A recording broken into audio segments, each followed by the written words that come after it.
there's so many categories out there. There's so many things. A week or two ago, there's the meme coin that jumped out from Enron. And there's the ticker history, who I know is like they have Enron stock certificates from 2002 that are signed by the people who were running Enron at the time before everything collapsed. I mean, that's pretty cool to me. Yeah, totally. I remember the first big stock cert buy that I made was I wanted to find the parent company of the Sweet Corporal company, the Yeah. Honus Wagner card. And I wanted to find some from around, roughly the same time. And I Hmm. did. I have like 100 of them now, all from around roughly the period when they were Wow. producing the cards Hmm. for that company. That's really cool. Because I was just, I'll never own a Wagner. I guess this is about as close as I can get owning Yeah. owning the company that produced it. I like it. I don't know that I would have come up with that. So that's a cool idea. Yeah, I mean, stuff like that is just so much fun. You know, and then you just go down these rabbit holes of like, when I first started buying SpongeBob, I looked at every other major cartoon too, and I studied them all. Like I know, exactly how much Simpsons stuff there is, and Family Guy, and Studio Ghibli, and old Disney movies, and all this stuff. Yeah. Um, and apart from just loving SpongeBob more, um, understanding the population and the supply of any category that anyone gets into is so Yeah. important. And I very quickly realized that there was about 20 to 25 times more from The Simpsons than there was with SpongeBob. The episodes are 3 times longer, and they did it for decades by Yeah. hand, whereas SpongeBob, 10 minutes, and they only did it for one season. And a lot of them were thrown away because they didn't know if the show's going to be a success or not. Which is So, crazy. And yeah, and it's you said it crazy. 1,000 times, but you think about something like SpongeBob, the people who grew up watching that are getting to the age now that they've got a little bit of money and they're kind of going back, they're getting nostalgic about the things from their youth. You got to it earlier, in another 2 or 3 years, it could be a category that there's nothing left and everything that exists is incredibly expensive, but you figured it out before anybody else who grew up at the same time as you had started even thinking about it. It's true. And I think on top of just, that I'm lucky enough to be able to like collect some of it, I knew which episodes resonated the most. So there's this one episode, it's called SB 129, and it released on New Year's Eve, 1999, and it's about the future.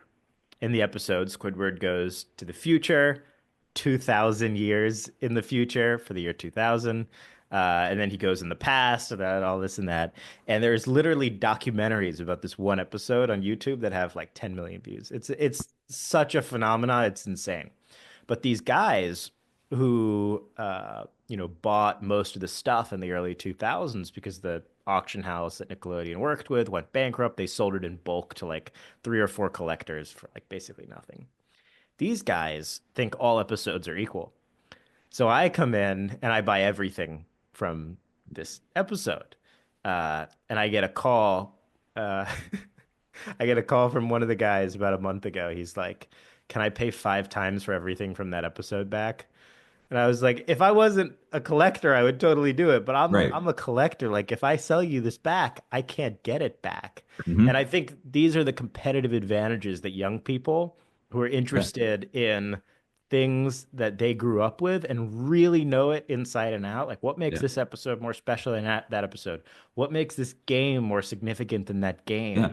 Those are the sorts of things that give you an advantage over the older collectors who have just, Totally. bought it as an investment. Yeah, and I think the other piece is that you bought it, I assume, saying, you know what, I love this show. If at the end of the day they're worth the exact amount that I paid for them in 10 years, then I still got to own these things that connect to my past that I think are really interesting and really cool. And if you go into these things with like that passion, that love, kind of that PC mentality, this is something that I want to own and to keep. Yeah. If you don't make money off of it, obviously everything, everybody's different, but if you don't turn this into a ton of cash, you still got some value, personal value out of owning it.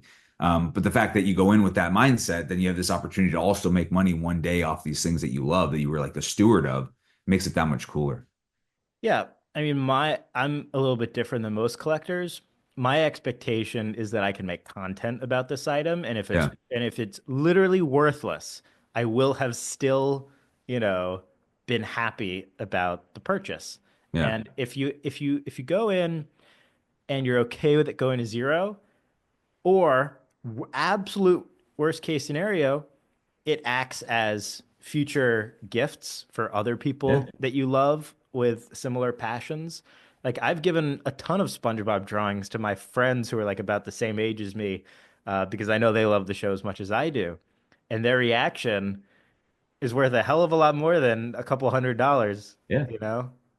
Yeah, I've No, gotten no doubt about smarter over that. the years. I know you have too. Just like trying to narrow in on the best way for me personally to collect. And there was a while that I was, Bowman drafts would come out, and I would pretend that I was Major League Baseball GM, and I would, I'm a Dodgers guy, and say, okay, who are the Dodgers that are in this year's product that I think will one day play well? And I've got a bunch of, Diego Cartaya and Miguel Vargas cards that may never be worth what I paid for them because I was trying to pretend that I was Andrew Friedman and I was making decisions on the Dodgers' future roster. It's not my job. I'm not good at it. And over the years, I've said, okay, like every time I try to project to the future and figure those things out, I come up short. Why don't I buy the things about people, players that I love today or that I love from the past, things that have a connection to me or connection to my family, a connection to the teams or the things that I love. I've got a lot of Vin Scully stuff. I went to school to be a sports broadcaster because I grew up with Vin doing the Dodgers games and hearing him and Chick Hearn doing games in LA. I said, okay, that's the career that I want. So I bought things from them.